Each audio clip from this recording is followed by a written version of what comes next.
mga kalalabs, magandang tanghali po. Ito na naman po ang inyong kalalabs na si Ate Lynn Kalalabs.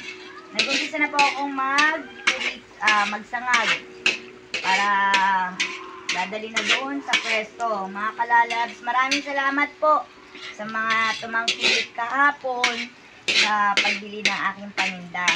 At nakaubos po ako. Thank you so much po. Iba po talaga ang lasa ng siomay ng Dinsung. Pero siguro yung secret kong sauce at yung pagsasangag, kasi ako ang gumagawa kaya lalong sumasarap. Huwag po sana kayong magsawang bumili. Bilhin niyo po ako lagi. Pasensya na po kayo kung paulit-ulit lang po yung ginagawa ko. Kasi ito at ito lang po ang ginagawa ko sa araw-araw. Hayaan niyo po sa madaling araw. Pati po yung pamimili ko. Samahan niyo po ako.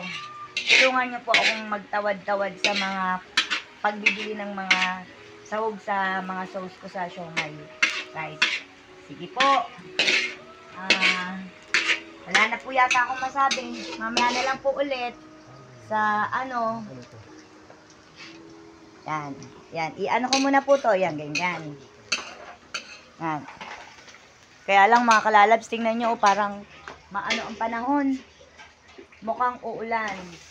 Pero laban pa rin si kalalabs. Ano pa rin? Kailangan kahit parang uulan, magtinda pa rin, di ba?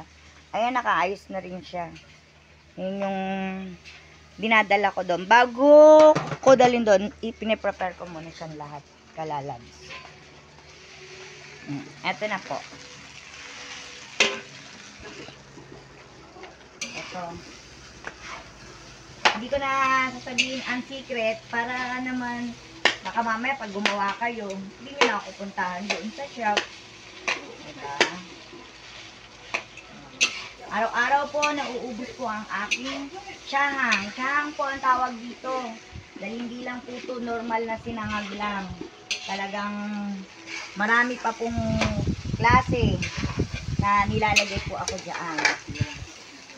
Sasabihin ko lang po yung may itlog at may kasamang konting manok. At syempre, may secret akong recipe na pampasarap. Puno na ako. Kalalabs, mamaya na lang po. Okay, bye. God bless. Ingat po kayo lagi. Maraming salamat po. Bye.